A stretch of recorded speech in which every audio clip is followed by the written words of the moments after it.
우리 사도신경으로 신앙 고백하시겠습니다. 나는 전능하신 아버지 하나님 천지의 창조주를 믿습니다. 나는 그의 유일하신 아들 우리 주 예수 그리스도를 믿습니다.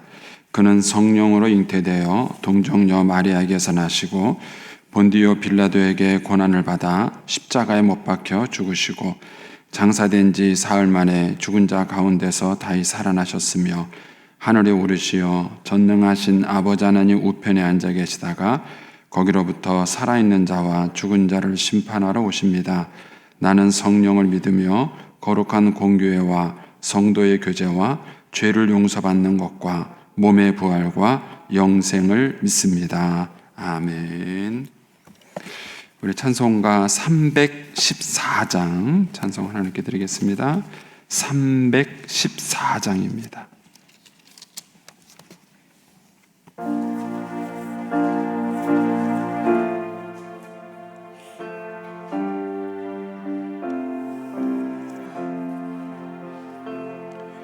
내 구주 예수를 도우사라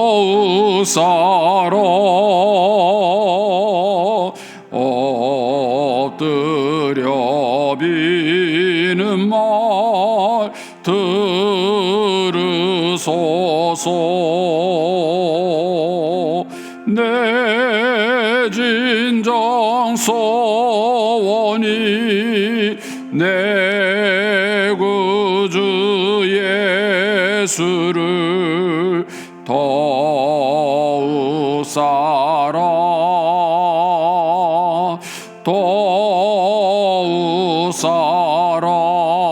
도우사라.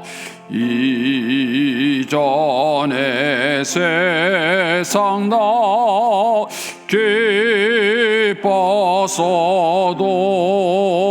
기뻤어도 지금 내 기쁨은 오직 예수.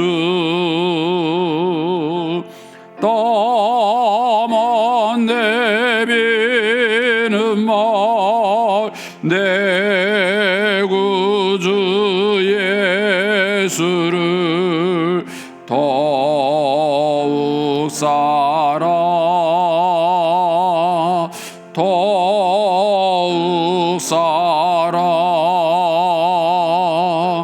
이 세상 떠날 때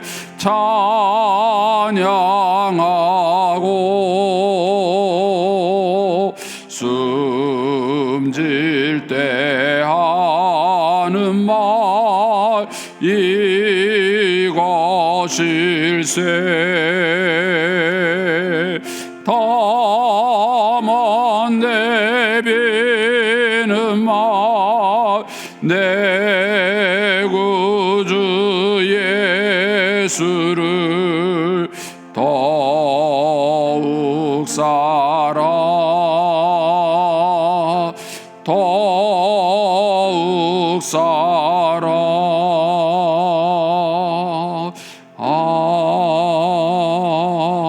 아멘. 기도하겠습니다. 좋으신 아버지 하나님, 은혜를 감사합니다. 지난 간밤에도 저희들을 주의 품 안에서 편히 쉬게 해주시고 또 이 새벽에도 저희들을 주 앞에 불러주심을 감사합니다. 물을 떠난 고기가 살 수 없음과 같이 저희가 주의 은혜가 없이는 살 수 없음을 고백합니다. 이 새벽에도 말씀과 기도 가운데 저희들을 만나주시며 주의 성령으로 충만케 하여 주시옵소서.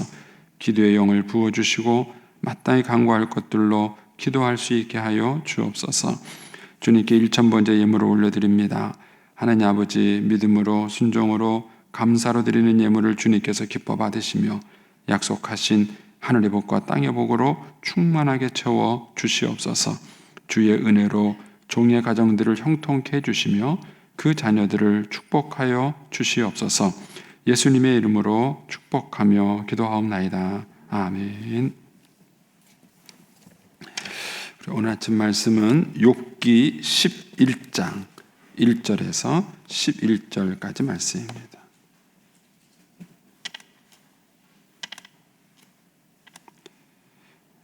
욥기 11장 1절에서 11절까지 말씀입니다. 같이 봉독하겠습니다.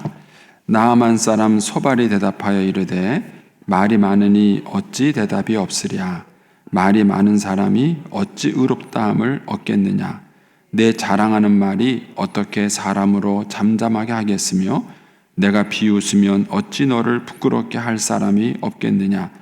내 말에 의하면 내 돈은 정결하고 나는 주께서 보시기에 깨끗하다 하는구나.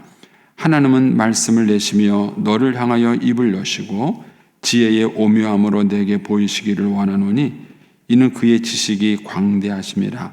하나님께서 너로 하여금 너의 죄를 잊게 하여 주셨음을 알라. 내가 하나님의 오묘함을 어찌 측량하며 전능자를 어찌 능히 완전히 알겠느냐. 하늘보다 높으시니 내가 무엇을 하겠으며 스월보다 깊으시니 내가 어찌 알겠느냐. 그의 크심은 땅보다 길고 바다보다 넓으니라. 하나님이 두루 다니시며 사람을 잡아 가두시고 재판을 여시며 누가 능히 막을 쏘냐. 하나님은 허망한 사람을 아시나니 악한 일은 상관하지 않으신다나 다 보시느니라. 아멘. 이 새벽에도 주의 은혜와 축복이 함께 하시기를 축원합니다. 광고 하나 드리겠습니다. 저희 교회에 계셨던 그 송기수 장로님이 계시는데 오래전에 계셨던 분이세요. 계셨는데 어제 소천하셨습니다. 그래서 장례식장은 강남 세브란스 병원 장례식장 1호실입니다. 혹시 이제 저희 교회에 또 이제 장로님 아시는 분들이 있을까봐 알려드립니다. 그래서 혹시 뭐 있으시면 이제 연락을 하시면 될 것 같습니다. 네.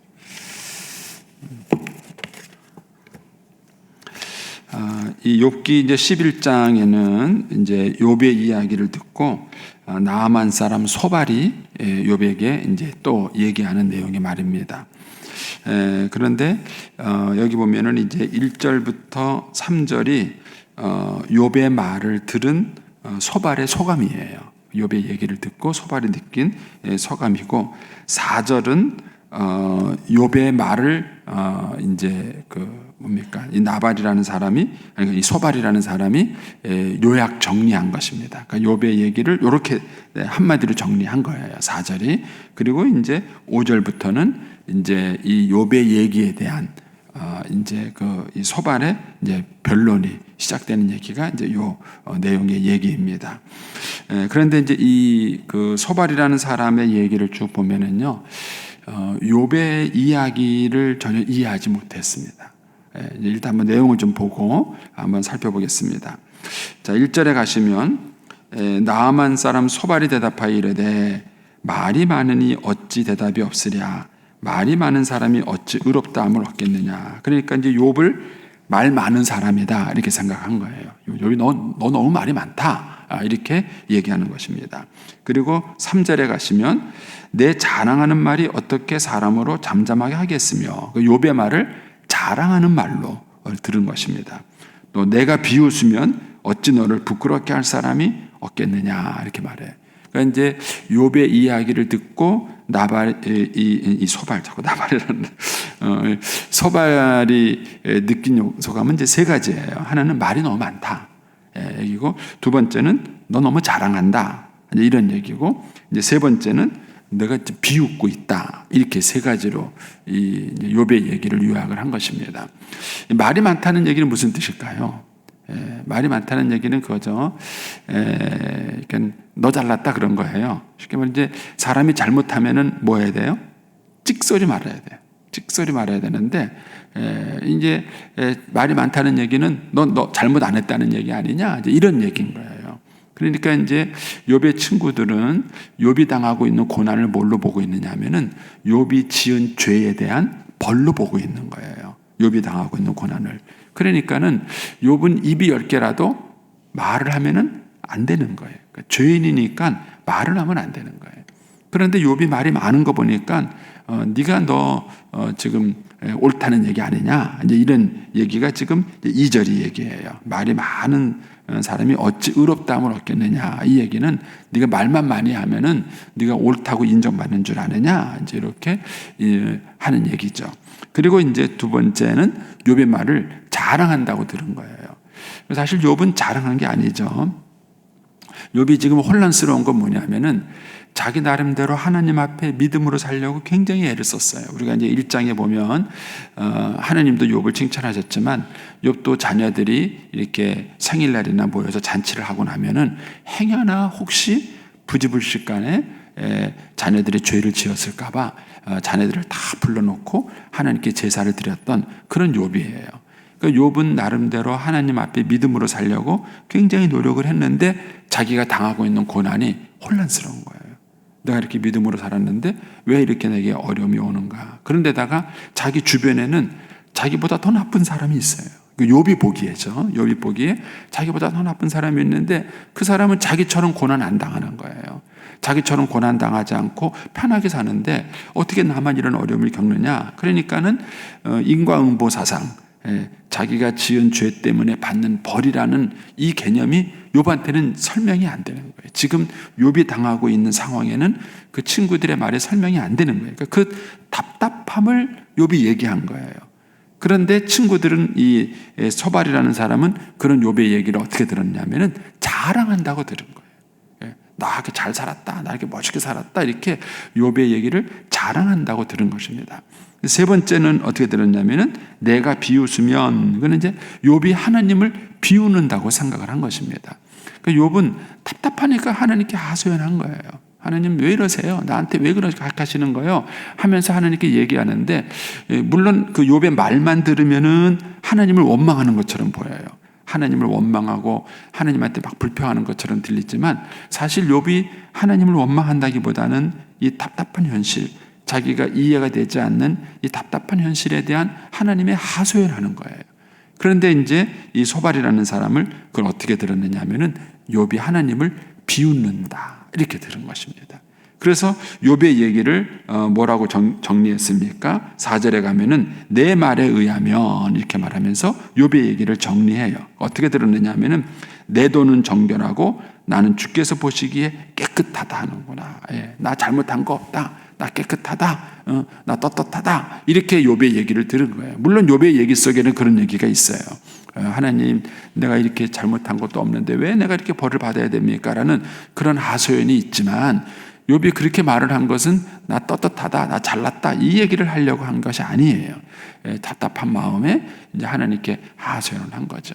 그런데 이 소발이라는 사람은 욥의 이런 얘기를 전혀 이해해 주지 못하고 있었던 것입니다.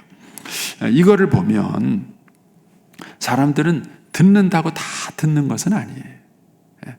여러분들의 마음에 있는 얘기를 할 때 여러분의 얘기를 제일 잘 이해해 주는 사람이 누구세요? 사실 부부 사이에 그러면은 제일 좋겠죠. 부부 사이에 서로 상대방의 얘기를 해줬을 때 상대방의 얘기를 다 이해해주고 받아주고 들어주고 그러면 얼마나 좋겠어요. 그런가요? 또 친구라든지 자기 주변에 있는 그런 분들이 그런 얘기를 다 들어줄 수 있으면 얼마나 좋겠어요. 저는 이제 교회 권사님이 어떤 분이냐, 권사가 원래 위로하는 자라는 뜻이에요.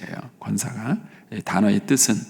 그런데 권사님이 어떤 분이냐라고 이렇게 물어봤을 때 저는 상대방의 얘기를 잘 들어줄 수 있는 사람이라고 생각이 돼요. 이 듣는다는 거는 아무나 듣는 게 아니에요. 그래서 예수님께서도 뭐라 그랬냐면은 들을 귀 있는 자가 들을지어다. 이 얘기는 뭐예요? 들을 귀가 없다는 얘기. 그러니까 예수님이 또 제자들에게 너희는 들음으로 복이 있다, 이렇게 얘기하셨어요. 그러니까 이 들을 수 있는 귀를 갖는다는 게 굉장히 큰 축복이에요. 저도 이제 기도 제목 중에 하나가 그거예요. 하나님, 성도들이 저한테 무슨 얘기를 할 때 제가 그걸 잘 알아들을 수 있는 귀를 갖는 그런 목사가 되게 해주세요. 그러는데 그게 참 쉽지 않아요. 일단 저는 남자고 여러분은 여자잖아요. 남자가 여자들이 하는 얘기를 다 알아들을 수 있을까요? 교회에는 여자 성도들이 남자 성도들보다 훨씬 많아요. 그런데 여자 성도들이 하는 얘기를 다 이해해 줄 수 있을까? 들어줄 수 있을까? 사실 그것도 한계가 있어요. 어려움이 있죠. 또 사람마다 당하는 고난과 어려움이 다 달라요. 그런데 그런 고난과 어려움을 제가 다 겪어본 게 아니잖아요. 제가 다 겪어보고 알았다면은 공감이 되지만 그런 걸 제가 다 겪어보고 알은 게 아니기 때문에 그런 이제 어려움을 겪고 있는 성도들이 얘기를 했을 때 그걸 목사가 다 들어줄 수 있을까? 참 어려워요. 그래서 이제 하나님께 그런 은혜를 주시도록 기도합니다. 저를 위해서 기도할 때 기도해 주세요. 그래서 참 쉽지 않아요. 근데 교회에 이제 정말 귀한 권사님은 어떤 권사님이냐? 말 많은 권사님은 좋지 않아요. 여러분, 권사님들이 어떤 이미지세요? 여러분들이 생각하는 권사님은 어떤 이미지세요? 근데 교회가 은혜롭지 않으면 권사님들이 말이 많아요. 말이. 근데 말 많은 권사님보다는 들을 귀를 가진 권사님이 귀해요. 성도들이 답답한 마음에 와서 막 얘기했을 때, 막 울면서 얘기했을 때 그 얘기를 알아들을 수 있어야 돼. 들을 수 있고 그 마음을 이해해 줄 수 있고 공감해 줄 수 있고 경청해 줄 수 있는 거예요. 근데 이거는 아무나 되는 게 아니에요. 그러니 좋은 이 귀를 가졌다는 것은 굉장히 축복된 것이죠. 그래서 여러분들도 누군가에게 마음을 막 이렇게 털어놓고 싶은데 내가 막 얘기하는데 못 알아들어요. 저는 이걸 처음으로 경험한 게 제가 이제 중학교 때인데 제가 이제 중학교 1학년 때 처음으로 아버지가 집을 나가서 다른 여자랑 살림을 차린 걸 알았어요. 그전에는 몰랐어요. 그전에는 이제 저희 아버님하고 어머님하고 별거해서 이렇게 살았을 때 어린 마음에 그냥 두 분 사이가 안 좋다 이렇게만 생각을 했던 거예요. 근데 이제 중학교 1학년 때 우리 아버님이 딴 살림을 차린 곳에 우리 어머님이 저를 데리고 갔어요. 너무 충격이었어요. 너무 제가 충격을 받아가지고 그 힘든 얘기를 친구한테 했는데 이놈들이 못 알아들어요, 내 얘기를.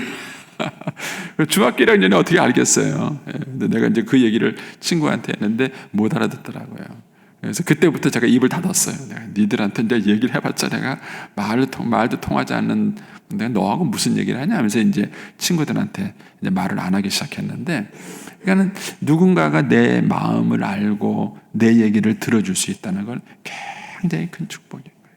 굉장히 축복인 거예요. 자, 이제 성경에 보면 다른 사람의 얘기를 듣지 못하는 사람을 가리켜서 미련한 자다 이런 얘기가 있어요. 한번 그냥 그 잠언에 있는 말씀을 한번 좀 찾아보시면 좋을 것 같습니다. 한번 잠언 12장 15절을 한번 찾아보세요.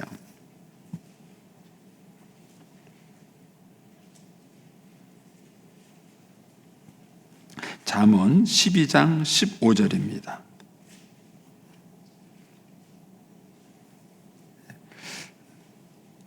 잠언 12장 15절.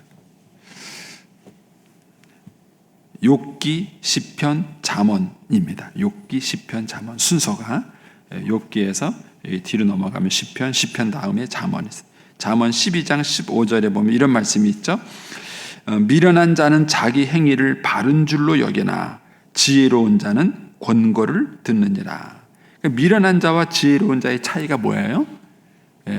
미련한 자는 들을 귀가 없는 거예요. 지혜로운 자는 뭐예요?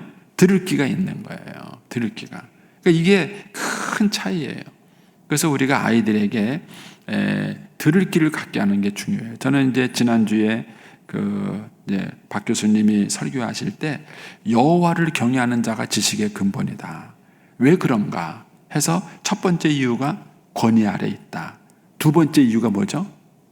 경청한다 이거예요. 경청한다.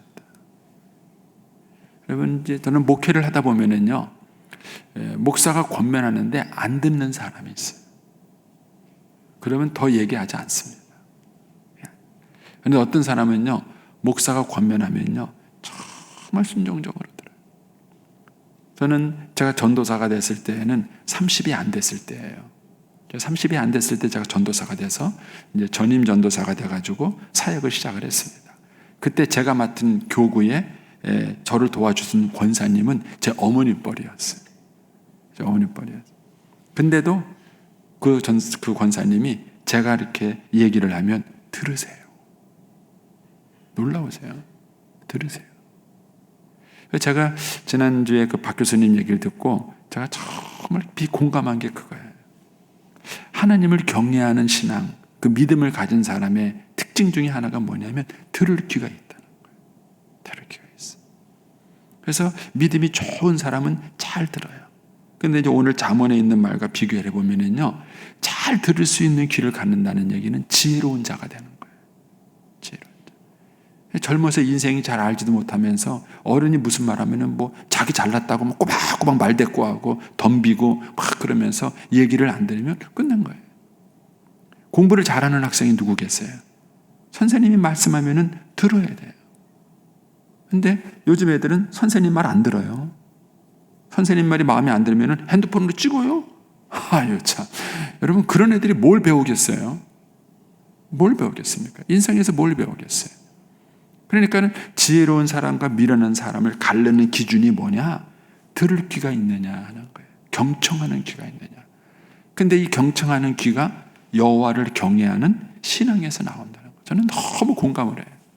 저는 그 얘기에 대해서 너무 공감을 하는 거예요. 자, 그런데 이 미련한 자가 어느 정도 무서우냐면요. 17장, 잠언 17장 12절로 가보겠습니다. 잠언 17장 12절. 이 미련한 자가 얼마나 무서운가? 잠언 17장 12절. 잠언 17장 12절이에요. 잠언 17장 12절. 찾으셨습니까? 예. 잠언 17장 12절. 거기 이런 말씀이 있죠.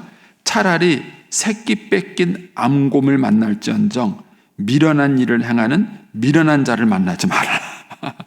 여러분 곰이 새끼 뺏겼으면 어떻게 될까요? 이거는 엄청 무서워요. 곰이 힘이 얼마나 좋습니까? 그런데 그 엄마가 자기 새끼를 뺏겼어요. 이건 눈에 뵈는 게 없죠. 여러분 이런 새끼 뺏긴 암곰 만나면 죽는 겁니다. 그날은 걸어만 날 살리러 도망가야지. 그건 죽는 거예요. 그런데 이런 새끼 뺏긴 암곰보다 더 무서운 자가 누구라고요? 미련한 자예요. 미련한 자. 다른 사람 얘기를 들을 기가 없는 미련한 자예요. 얼마나 무섭습니까? 그런데 이 미련한 자보다 더 무서운 자가 누군지 알아요? 새끼 뺏긴 암곰보다 더 무서운 게 미련한 자고요. 그 미련한 자보다 더 무서운 게 누구냐면은 잠언 26장 12절로 가보세요. 잠언 26장 12절입니다. 잠언 26장 12절. 잠언 26장 12절. 찾으셨어요? 예, 거기 보면 뭐라 됩니까? 내가 스스로 지혜롭게 여기는 자를 보느냐? 그보다 미련한 자에게 오히려 희망이 있다. 이렇게 미련한 자보다 더 무서운 건 뭐냐면요. 스스로 지혜롭게 여기는 자. 자기 똑똑하다고 생각하는 사람. 자기 똑똑하다고 생각. 이런 사람이 제일 무서운 사람. 근데 이런 사람이 제일 많은 데가 어딘지 아세요? 교회예요, 교회. 교회예요.